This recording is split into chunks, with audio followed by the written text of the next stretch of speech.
있는 말씀입니다. 베드로후서 1장 15절로 21절까지 있는 말씀.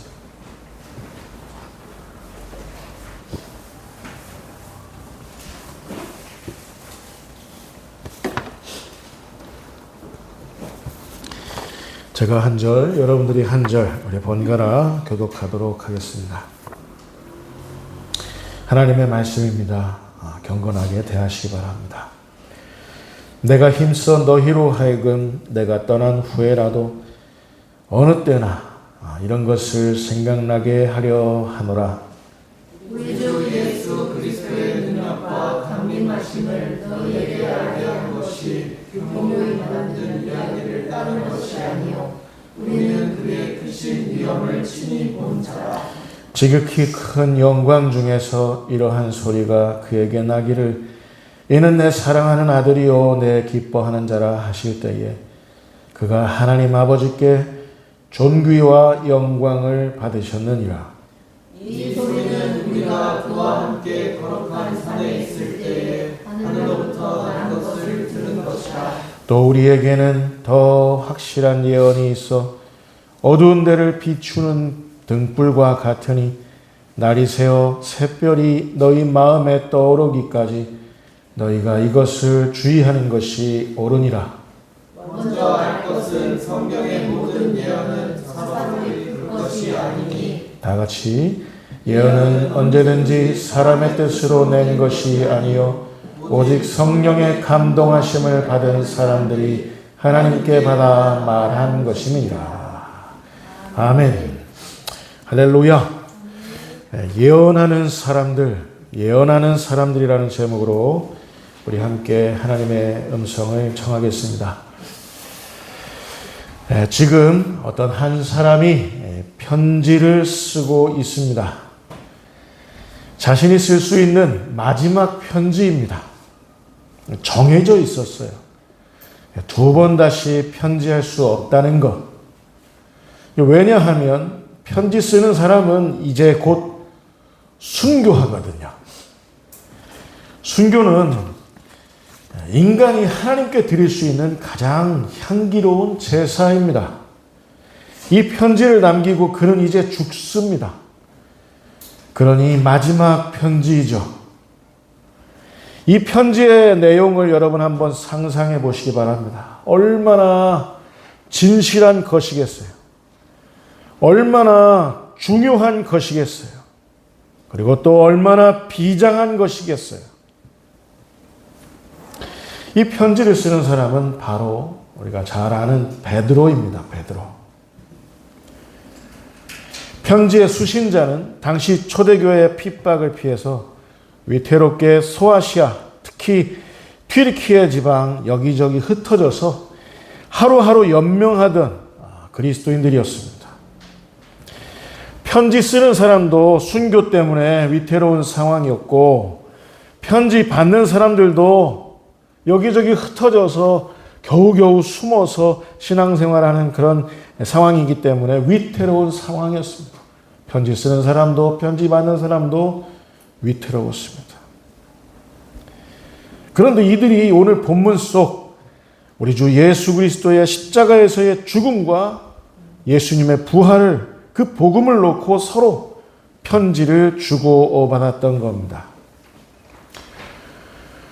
여러분 지금 사실 우리도 지금 그리 만만한 상황이 아닙니다. 교회가 교회이기 위해서, 예배가 예배이기 위해서, 설교가 설교이기 위해서, 믿음이 믿음이기 위해서 지금 눈에 보이지 않지만 위태롭고 첨예한 전쟁이 치러지고 있습니다. 천군 천사들은 우리의 이 영적 전쟁의 승리를 위해 돕고 있습니다. 우리 믿음의 선배들도 천상에서 우리를 위해 중보 기도함으로써 같이 전쟁에 참전하고 있습니다. 험난한 전쟁입니다.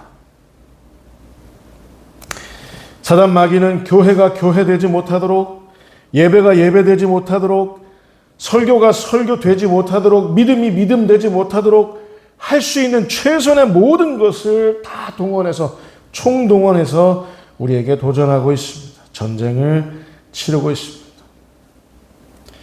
사단 마귀는 곳곳에 올가미를 매설해 놓았습니다.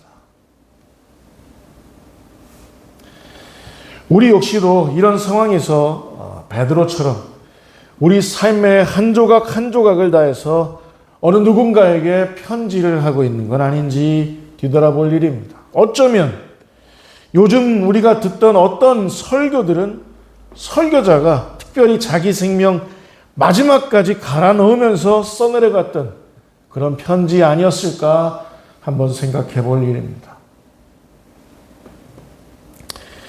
베드로는 이와 같은 맥락에서 당시 흩어져 있던 자들에게 오늘 본문 15절에 이렇게 적시해 놓고 있었습니다. 자, 우리 같이 읽겠습니다. 시작.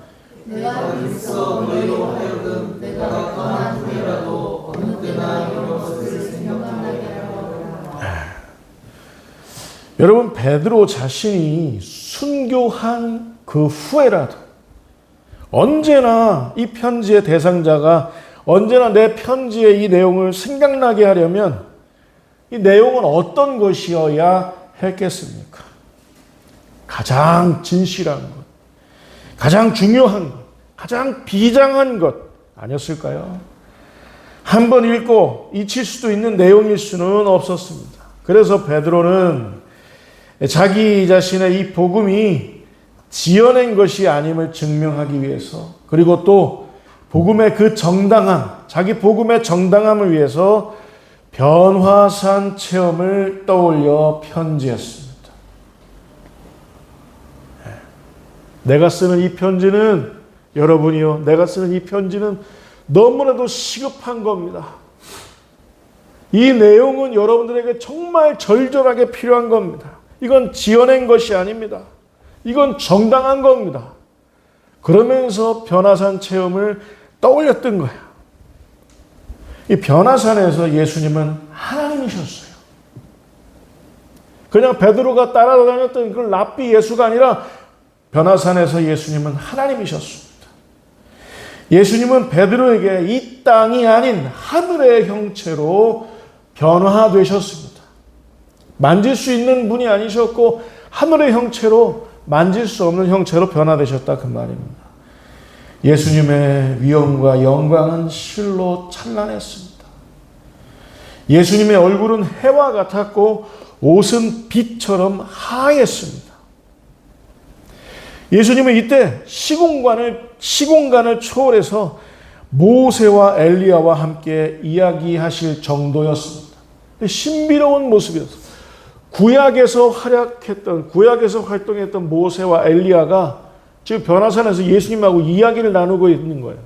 그런 변화하신 예수님의 모습을 베드로는 보았던 겁니다. 그러니 베드로가 지금 증언하는 이 편지의 내용은 참이라는 거죠. 시급하다라는 거죠. 여러분 16절 말씀 우리 같이 읽도록 하겠습니다. 시작. 네? 네, 16절. 네, 같이 읽겠습니다. 시작. 주 예수 그리스도의 능력과 강림하심을 너희에게 알게 한 것이 교묘히 만든 이야기를 따른 것이 아니요 우리는 그의 크신 위엄을 친히 본 자라.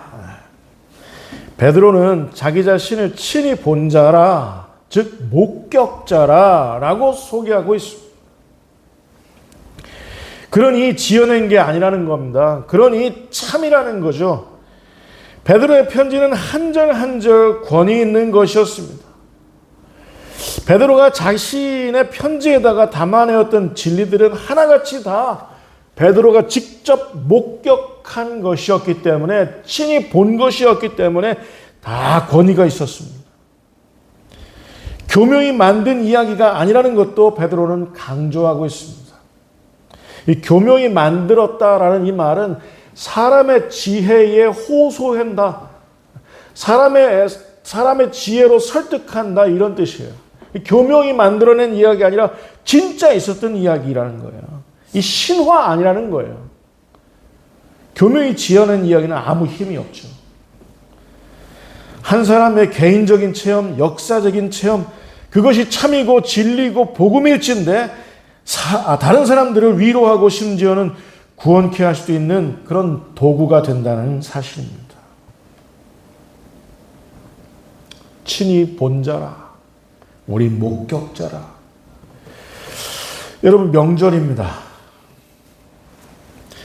내 가족에게, 내 일가 친척들에게, 내 사랑하는 사람들에게 지금 가장 필요한 건 무엇이겠습니까? 내가 직접 친히 본 걸, 내가 친히 목격한 그 하나님, 내가 직접 친히 본 그 예수님을 내 삶을 갈아 넣어서, 내 체험을 갈아 넣어서 이렇게 전하게 되는 그 복음, 이 복음이 내 가족, 우리 일가 친지, 우리 사랑하는 사람들에게 정말 필요한 거 아니겠냐 하는 말입니다. 여러분, 사람을 위로하는 복음, 사람을 구원하는 복음은 교묘히 만든 이야기로는 불가능합니다. 그 사람을 위로하기 위해서, 그 사람을 구원하기 위해서 내가 만들어내고 내 지혜로 짜내고 이 세상에 통용되고 있는 그 지혜, 철학, 과학 이런 거 총동원해서 그 사람을 설득하는 이야기로는 그 사람을 위로할 수 없고 그 사람을 구원할 수 없다라는 사실이에요. 베드로가 지금 자기가 편지하고 있는 내용은 그런 게 아니라 내가 직접 본 거라 그 말입니다. 변화산에서 난 그 예수님이 하나님이신 걸 봤다. 그 예수님이 모세와 엘리야와 함께 이렇게 이야기하고 있는 걸 나는 봤다. 그러니 이 말을 들으라라는 거죠. 자기가 하는 말이 마치 마지막인 것처럼 가장 진실하며 가장 중요하며 가장 비장한 것인 것처럼 얘기하고 있는 거예요. 직접 본 하나님에 관한 신적인 체험이라는 걸 호소하고 있는 거예요. 그래서 흩어진 자들을 위로할 수 있고 그래서 흩어진 자들을 구원할 수 있다라는 사실입니다. 위태로운 지경을 체험한 사람이 위태로운 지경에 있는 사람을 위로도 하고 구원도 할 수 있습니다. 순교를 앞둔 위태로운 베드로, 흩어져서 위태롭게 신앙생활하는 그 흩어져 있는 디아스포라, 소아시아, 튀르키 지방에 있는 그 그리스도인들, 그래서 위로할 수 있고 구원할 수 있다라는 겁니다. 똑같이 위태로운 상황이 있기 때문에. 여러분, 오늘 우리들의 말이 왜 힘이 없습니까? 교묘히 만든 이야기 때문 아닙니까?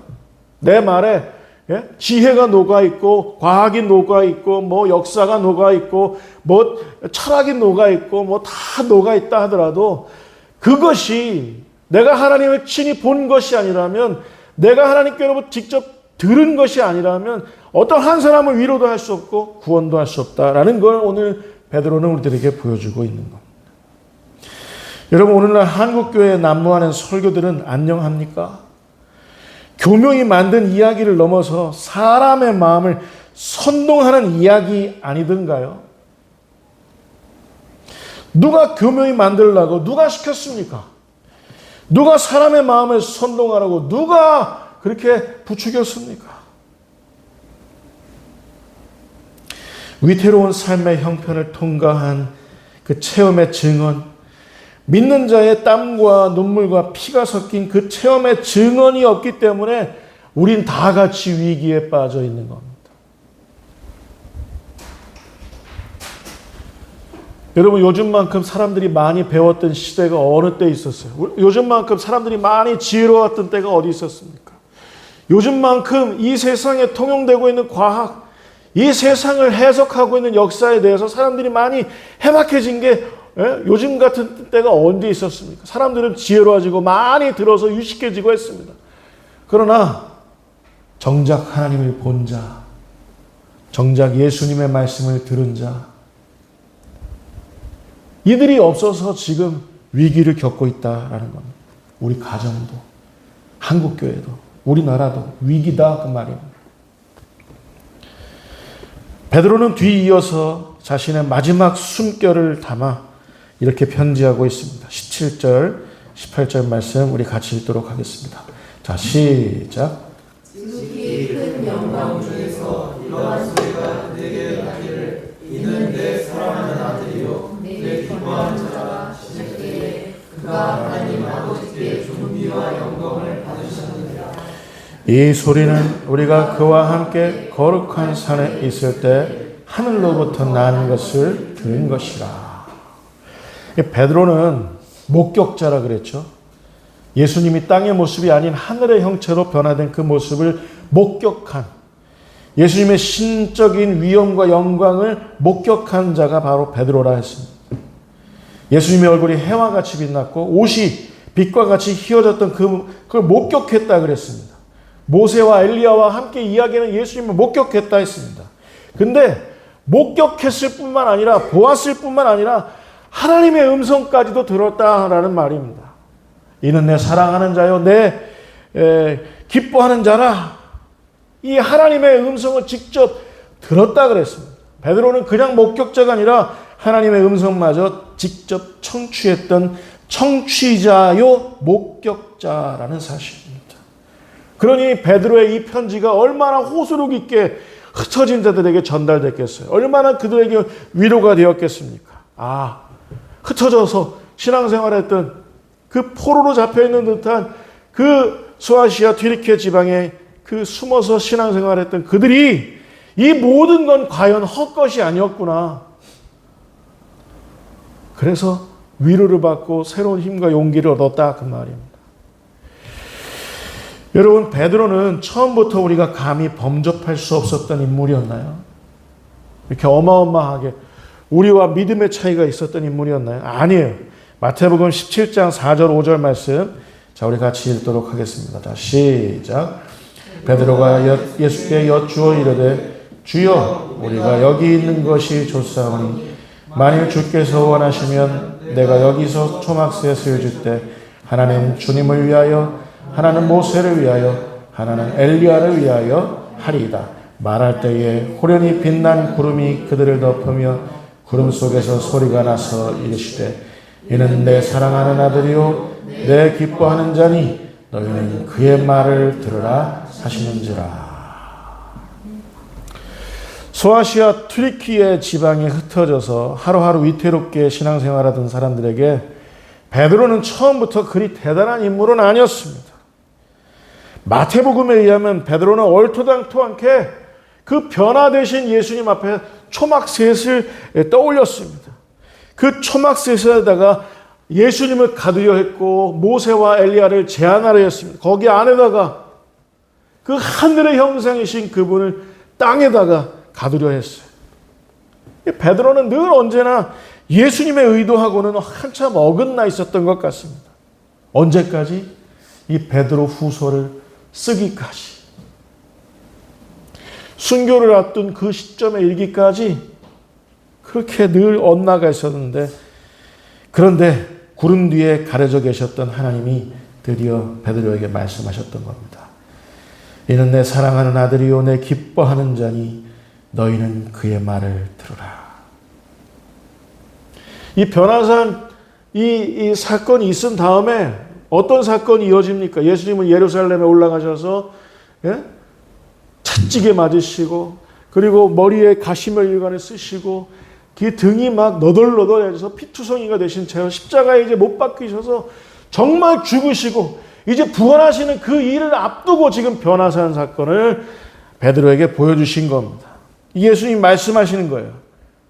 얘들아, 내 아들을 제한하려고 하지 말아라. 너희들에게 종교적인 그 습성에, 그 습관에, 너희들의 그 어떤 그 눈에 보이는 그 무엇에 내 아들을, 너희의 그 너희가 그렇게 따랐던 메시아 나사렛 예수 그리스도를 거기다가 가두려고 하지 말아라. 제한하려고 하지 말아라.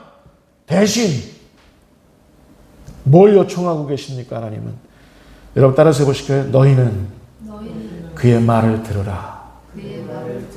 경청하라라는 말이에요. 경청하라. 제자들은 변화산에 이르기까지 예수님을 3년 동안 따랐는데도, 예수님이 하시는 말씀 지금까지 쭉 들어왔는데도 불구하고 변화산에 이르기까지 예수님의 말씀을 듣고도 듣지 않았습니다. 듣고도 경청하지 않았어요. 예수님은 늘 3년 내내 십자가에서의 죽음과 그리고 빈 무덤에서의 그 부활, 그 생각뿐이셨는데 예수님은 이런 걸 3번씩이나 제자들에게 예고하셨는데 제자들은 늘 딴 생각이고 듣지 않고 경청하지 않았습니다. 여러분, 변화산에서 예수님이 시공간을 초월해서 모세와 엘리야와 함께 나누셨던 말씀은 다른 게 아니었어요. 모세와 엘리야와 함께 하늘의 형상으로 변화되셔서 시공간을 초월하셔서 나누셨던 그 말씀은 다른 게 아니었어요. 이제 변화산에서 내려가면 이제 곧 있을 예수님 당신의 십자가에서의 고난과 죽음 그리고 부활에 관해서 이야기를 나누셨던 겁니다. 왜냐고요? 모세도 이 예언을 하고 있었어요. 왜냐고요? 엘리야도 이것을 예언하고 있었어요. 예수님의 십자가에서의 죽음과 부활. 모세도 예언했고 엘리야도 예언했기 때문에 변화산에서 이 3분이 그 이야기를 하셨다 그 말입니다. 그런데 베드로는 초막셋을 떠올렸어요. 여기서 초막셋을 짓되라고 할 때 이 짓되라고 번역된 헬라어 여러분 따라서 보실까요? 포이에오. 이 말을 이게 짓는다 이 말은 갖은 노력을 다한다라는 말이에요. 초막셋을 짓는다 이 말은 초막셋에 갖은 노력을 다한다라는 거예요. 눈에 보이는 초막셋에 나의 온통 관심을 다 쏟아서 거기에 갖은 노력을 다한다라는 말이에요. 제자들은 예수님을 따랐지만 예수님의 말씀이 아니라 하나님은 너희는 저의 말을 들으라 그의 말을 경청하라 라고 말씀하셨는데 제자들은 3년 내내 이 초막셋에 관한 눈에 보이는 그 무엇에 갖은 노력을 다했다라는 사실이죠. 정작 제자들이 갖은 노력을 다해야 할 그것은 따로 있었어요. 하나님이 말씀하셨잖아요. 너희는 그의 말을 들으라. 너희는 그의 말을 경청하라. 여러분, 우리 중에는 예수님을 목전에 두고도 평생 목회를 하고도 평생 예배를 드리고도 평생 그리스도인이라고 불려도 평생 교회를 다녀도 우리가 말씀 듣는 일 외에 말씀 경청하는 일 외에 정말 엉뚱하게도 다른 무엇에 갖은 노력을 다한다는 사실 얼마나 불행 중에 불행입니까? 우리 중에 이런 사람들 있을까요? 없을까요? 우리 화평교회는 이런 사람 없기를 바랍니다. 우리에게 가장 엄중하고 중요한 건 다른 게 아니라 말씀 듣는 일, 말씀 경청하는 일이라는 사실입니다. 그런데 여러분, 이 초막셋을 생각했던 베드로가 변화됩니다. 스스로 변화된 게 아니라 하나님이 변화시키셨어요. 소아시아 투르키예 지방의 핍박을 피해서 흩어져서 위태롭게 살던 믿는 자들에게 위로의 복음, 구원의 복음을 전할 정도로 편지할 정도로 변화된 거예요. 뭐 때문에 변화되었습니까? 여러분 따라서 해보실까요? 체험. 16절 이렇게 기록되어 있습니다. 자, 같이 읽겠습니다. 자, 시작.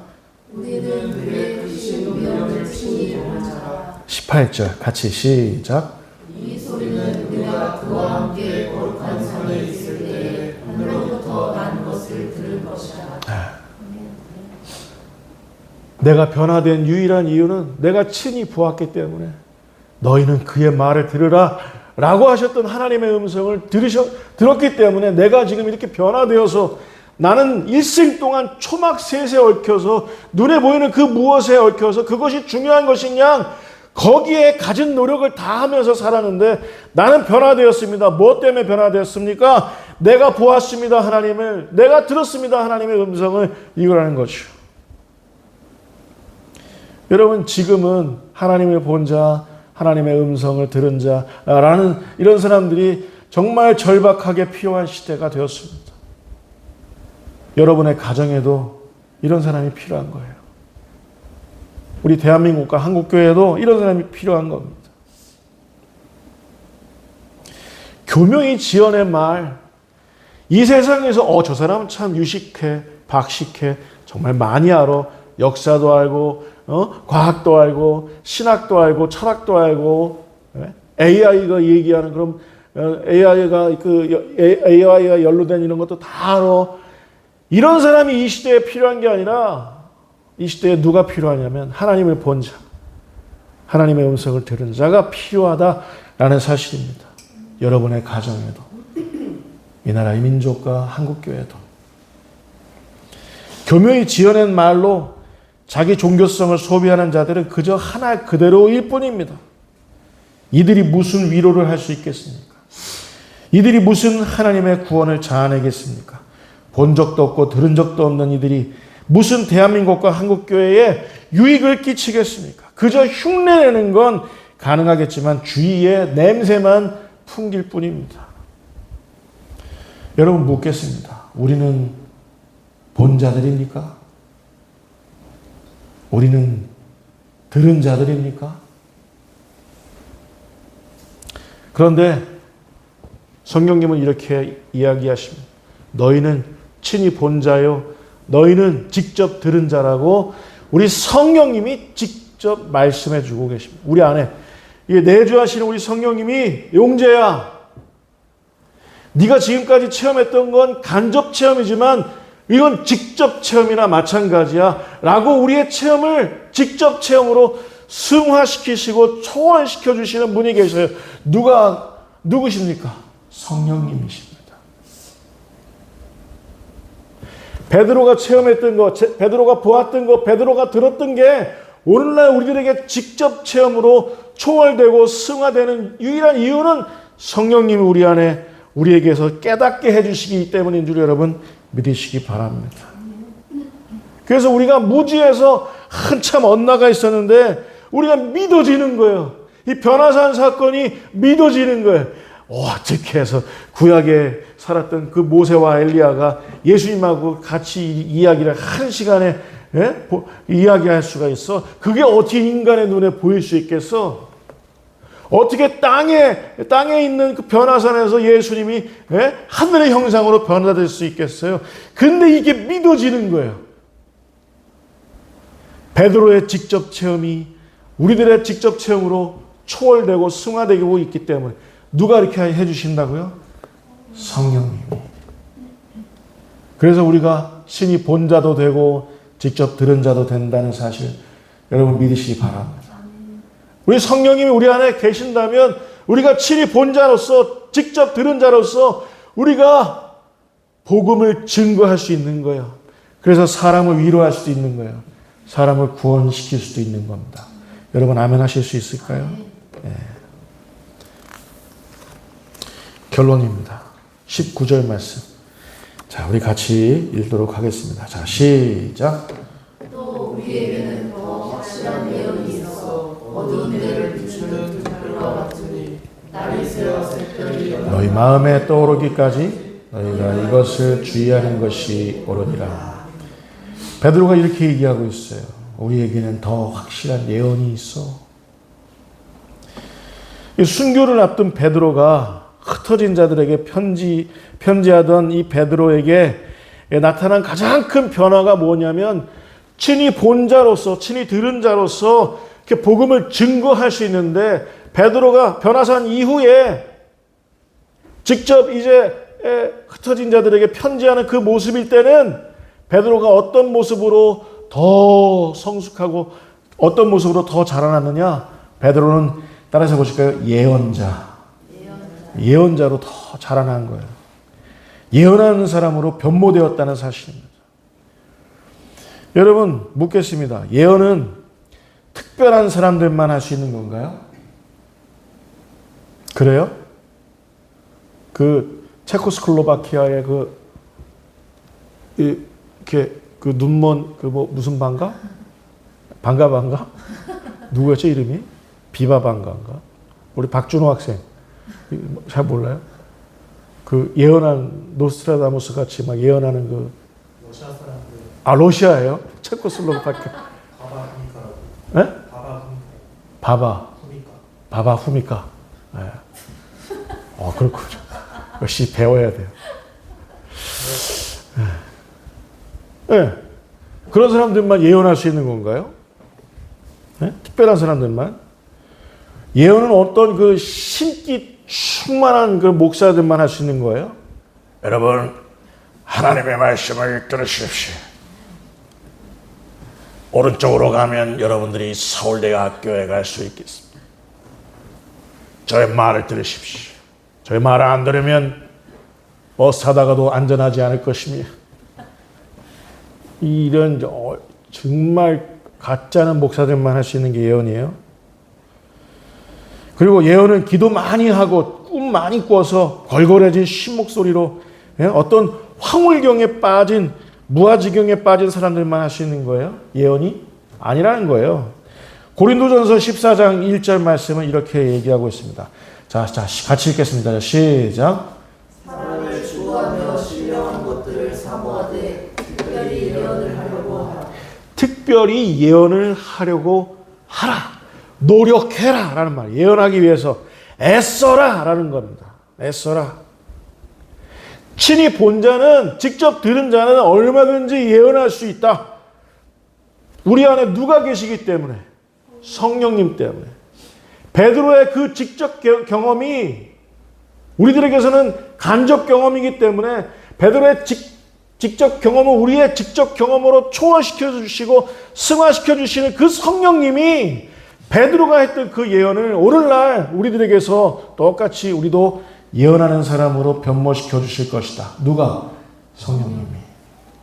그러니 특별히 어떻게? 예언할 수 있도록 하라. 예언할 수 있도록. 우리가 예언할 수 있다라는 사실입니다.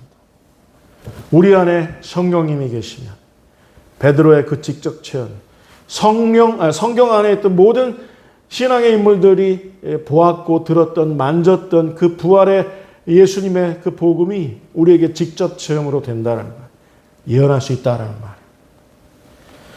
자, 여러분 가운데 이제 예언하실 수 있는 분 한번 손 들어보세요. 할렐루야. 여러분, 예언은 우리 영성을 뽐내기 위해서인가요? 예언할 수 있는 목사 있죠.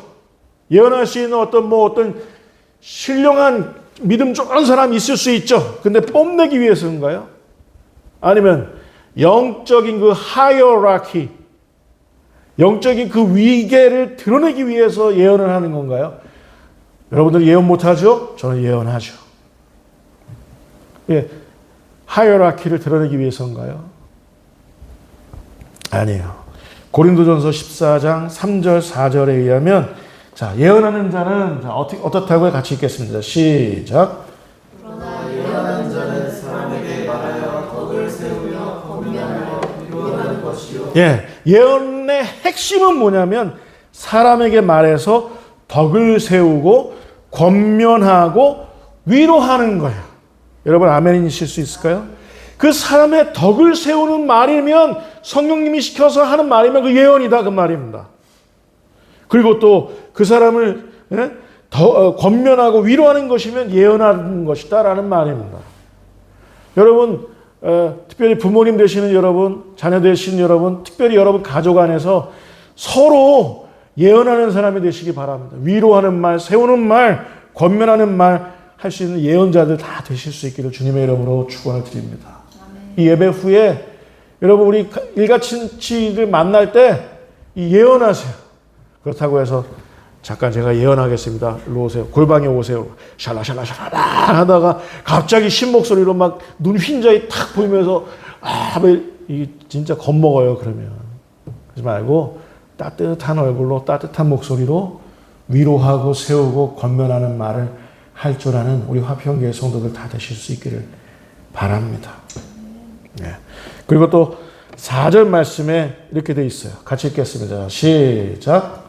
예언하는 자는 교회의 덕을 세우나니. 네, 특별히 이 예언이라는 은사는 교회의 덕을 세우는 은사인 줄 여러분 믿으시기 바랍니다.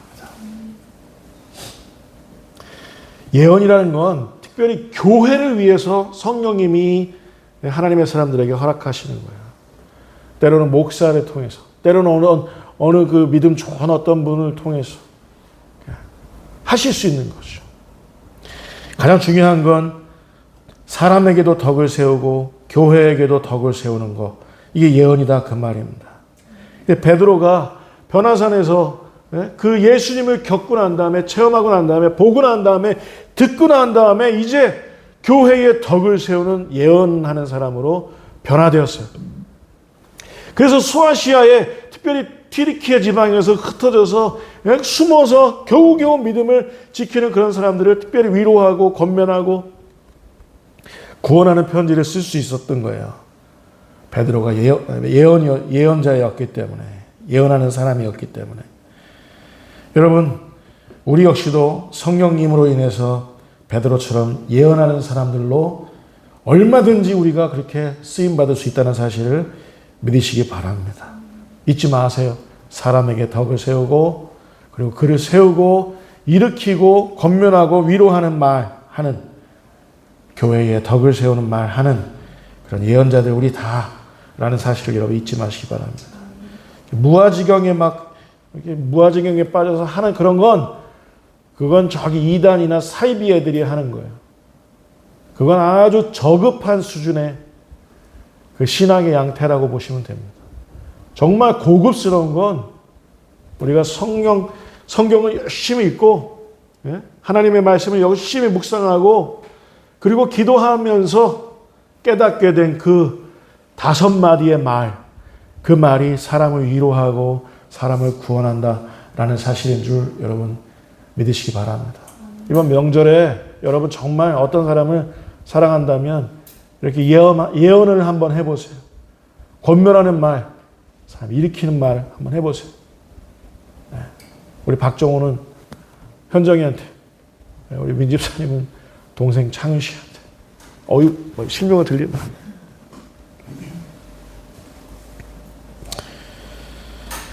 자, 이 예언은 방금도 말씀드렸지만 고린도전서 14장 19절 보면 예언은 어떤 거냐면, 자, 같이 읽겠습니다. 자, 시작. 교회에서 남을 가르치기 위하여 깨달은 마음으로 5마디 말을 하는 것. 이 가르친다는 건 너 들어. 내가 너 가르쳐 줄게. 이게 아니라, 이런 관계가 아니라 정말 사랑하는 마음으로, 그 사람을 위해서 기도하는 마음으로 이렇게 일깨우는 거예요. 일깨우는 마음으로 5마디 하는 게 그게 바로 뭐라고요? 예언이란 말입니다. 예언. 설 명절 연휴입니다. 지금은 교회의 각 가정에 예언하는 사람이 절실한 시대입니다. 사람들에게, 여러분 가정에게 덕을 세우고 또 교회에 덕을 세우는 그 깨달은 말 5마디 할 줄 아는 우리 화평교회 성도들 다 되실 수 있도록 주님의 이름으로 축원을 드립니다. 이런 예언하는 사람들에게 하늘의 소망이 드리워져 있다는 사실 여러분 잊지 마시고 명절을 보내실 수 있기를 바랍니다. 기도하겠습니다. 하나님 아버지, 이 시대가 정말 암울한 흑암의 시대를 통과하고 있는데, 우리로 하여금 각별히 예언하는 사람들로 우리들을 일깨워 주시니 감사합니다. 우리의 말로 인해서 어떤 한 사람이 일어서게 되고, 우리의 말로 인해서 어떤 사람이 위로받고 구원받는 그런 일들을 우리를 통하여 행하여 주옵소서. 감사합니다. 예수님의 이름으로 기도합니다. 아멘.